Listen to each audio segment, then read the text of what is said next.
কিন্তু আমি যেতে না পারলেও আমার মনে মনে স্মৃতি আছে এবং সেটা দিয়ে আমি শ্রদ্ধা করি। বাড়িতেই জগন্নাথ দেবের পুজো করেছি। আপনাদের কাছে যেটা আমি আজকে বলবার জন্য বিশেষ করে এসছি, হঠাৎ করে আজকে আমার আসতে হলো, তার কারণ দেখলাম আর একজন এমপি, চলচ্চিত্র শিল্পী, ভালো শিল্পী, তাকে আমি সম্মান করি, তিনি গেছেন বিজেপির কোনো একটা নেতার সাথে মিটিং করে রিজাইন করতে। আমি আপনাদের জ্ঞাতার্থে বলি, উনি আগেই ইমেল পাঠিয়েছিলেন এবং থ্যাঙ্কস টু হার যে আজকে উনি ফিজিক্যালি জমা দিতে গেছে।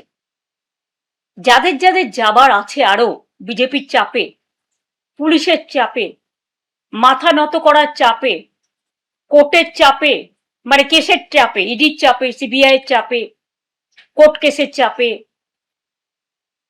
তারপরে হচ্ছে ভয়ঙ্কর ভয়ঙ্কর সিআইডি কেসের চাপে, সিবিআই এর চাপে, আইসিওসির চাপে, এসটিএফ এর চাপে, তাদের অনুরোধ করে বলবো প্লিজ 21শে জুলাইয়ের আগে যার যা সিদ্ধান্ত নেয়া, যারা যারা বাঁচতে চান জীবনে লোটা কম্বল নিয়ে, তারা দয়া করে যেখানে ইচ্ছে যান বিজেপির কথা শুনে। দয়া করে আমরা যে দলটি তৈরি করেছি তাকে কলঙ্ক লিপ্ত করবেন না। যার যার, আমি এক্ষুনি কনস্টিটিউশনটা পড়ছিলাম, clause 90, freedom of movement, freedom of speaking, freedom of rights যেগুলো আছে মানুষের, সংবিধান বলেই দিয়েছে আপনারা করতেই পারে, তাতে আমরা একটু দুর্বল হব না। আমি শুনেছি এমনকি শহীদ পরিবারগুলোকে 21শে জুলাইয়ের যারা ছিলেন, পুলিশ থেকে ফোন করে বলা হচ্ছে এদিক নয় ওদিক যাও, মানে বিজেপির দিকে যাও, বিজেপি স্পন্সর বালিশের দিকে যাও, বালিশ পালিশ করতে যাও। তাদের আবার অনেক টাকার উপহারও দেওয়া হবে।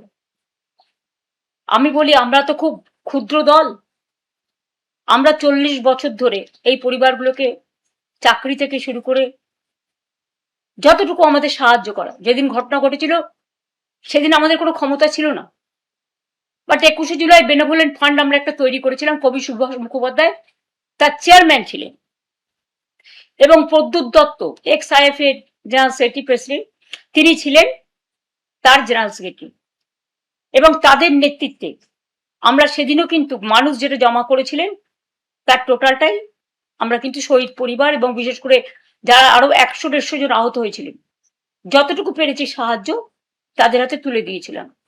এবং প্রতি বছর আমরা শহীদ পরিবারকে ডাকিও সম্মান জানাই। এবারে যদি ভয়ে এবং অর্থের পরিসীমা ছাড়িয়ে যদি কেউ আপনাদের সাহায্য করতে চান, এটা আপনাদের সিদ্ধান্ত, কিন্তু মনে রাখবেন 40 বছর ধরে যারা প্রতিবার আমাদের প্রোগ্রামে এসছেন, আজকে দিন বদলেছে, সাময়িক। ভয় দেখাচ্ছে, সাময়িক। সন্ত্রাস দেখাচ্ছে, সাময়িক। টাকার লোভ দেখাচ্ছে, সাময়িক। এজেন্সির লোভ দেখাচ্ছে, সাময়িক। আমরা কিন্তু অমায়িক। আমরা আপনাদের ভুল বুঝছি না, আপনারা বুঝতে পারছেন, আমরা বুঝতে পারছি আপনারা অনেক ঘেরা টোপে আছেন, আপনারা আমাদের সাথে এবছরটা থাকলেন বা না থাকলেন হৃদয় জুড়ে আছেন, এবং যারা মারা গিয়েছেন তাদের জন্য আমাদের অনেক কর্মী রক্ত দিয়েছে। 13 জন ছাড়াও প্রায় 150 জন, 100 জন পুলিশ ফায়ারে, পুলিশ গুলিতে বিদ্ধ হয়েছিল। তাছাড়াও অনেক শহীদ পরিবার, ইলেকশনের পরেও আমাদের প্রায় 20-22 জন মারা গেছেন, হত্যা করা হয়েছে, অত্যাচার করা হয়েছে, বাড়ি জ্বালানো হয়েছে, ধর্ষণ করা হয়েছে। তাদের প্রতিবাদ করার ভাষা নেই, তারা প্রতিবাদ করতে পারেনি, কাউকে টাকা চাওয়া হয়েছে সে দিতে পারেনি, আত্মহননের পথ বেছে নিতে বাধ্য করা হয়েছে। তাই আমি তাদের বলবো, তাদের সমর্থনে, মানে তাদের প্রতিবাদে, তাদের যে প্রতিবাদী কণ্ঠ তাদের ওঠাতে দেওয়া হয়নি, সেই প্রতিবাদী কণ্ঠ নতুন করে 21শে জুলাই আওয়াজ তুলবে। যদিও আদালতের অনেক রেস্ট্রিকশন আছে, আমরা চেষ্টা করব আমাদের সাধ্যমতো কোঅপারেশন করে পিসফুলি অ্যাসেম্বল হয়ে। আমি জানি পুলিশ অনেক জায়গায় বলছে যাবেন না, যাবেন না, যাবেন না, আটকে দেবো, আটকে দেবো, আটকে দেবো। আমি প্রশাসনকে বলবো, নিজের মতো নিরপেক্ষ থাকুন।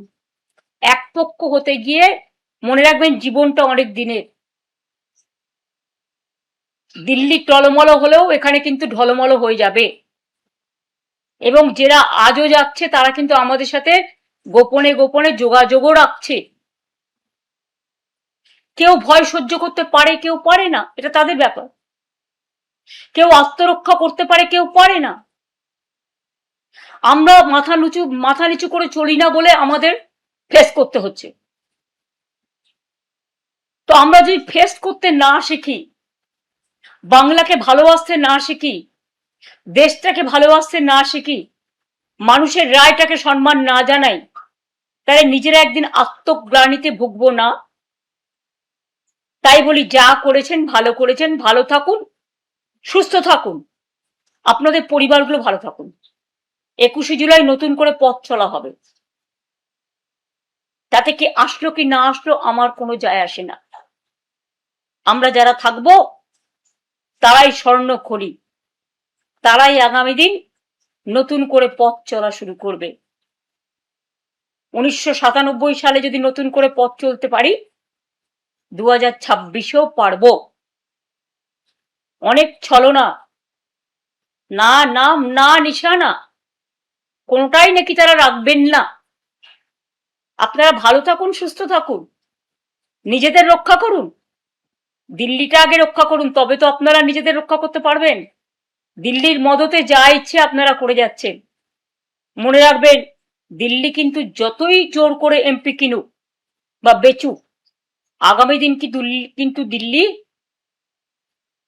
অবস্থা, দেশের অবস্থা সংকটের মধ্যে পড়ুক, আমরা চাই না।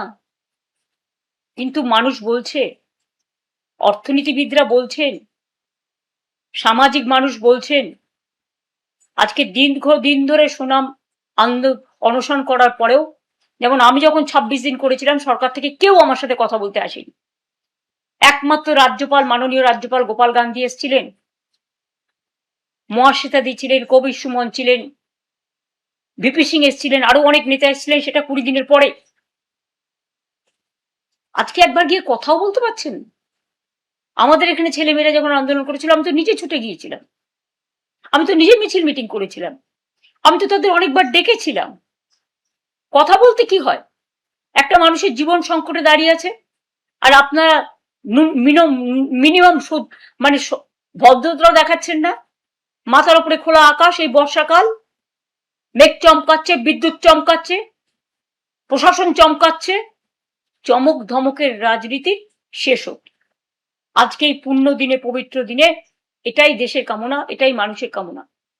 আমার এই কথাগুলো বলবার জন্য আপনাদের কাছে আজকে আমি এসেছিলাম, এবং যা বলছি আমি কিন্তু ভয় পাচ্ছি না। যারা যারা যাবার, দয়া করে 21-এর আগে তারা নাম লেখান ওদের সাথে।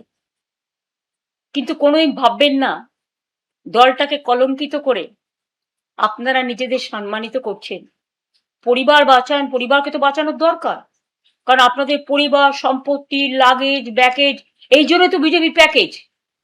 আর যেখানে বিজেপি নেতারা দাঁড়িয়ে বলে নামও রাখবো না, নিশানাও রাখবো না, আরে অনেক দল অনেকবার সিম্বল চেঞ্জ করেছে, নিশানা কিন্তু থেকে গেছে। আপনি নাম চেঞ্জ করতে পারেন ক্ষমতার জোরে, নিশানা, দিশা, ভিশন, মিশন, অ্যাকশন, এটা কিন্তু আপনি শেষ করতে পারেন না। কণ্ঠরোধ করলে, লাস্ট কথা বিশ্বকবি রবীন্দ্রনাথ ঠাকুরের ভাষায় বলি, কণ্ঠ আমার রুদ্ধ আজকে বাসি সঙ্গীত হারা, আমাবস্যার কারা, লুপ্ত করেছে আমার ভুবন দুঃস্বপ্নের তলে, তাই তো তোমায় শুধাই অশ্রু জলে, যাহারা তোমার বিষাইছে বায়ু, নিভাইছে তব আলো, তুমি কি তাদের ক্ষমা করিয়াছ? তুমি কি বেসেছ ভালো? এটা মা মাটি মানুষের কাছে আমার আবেদন থাকবে। ভালো থাকবেন, সুস্থ থাকবেন। জয় হিন্দ, বন্দে মাতরম, জয় বাংলা। এবিপি আনন্দ, এগিয়ে থাকে, এগিয়ে রাখে।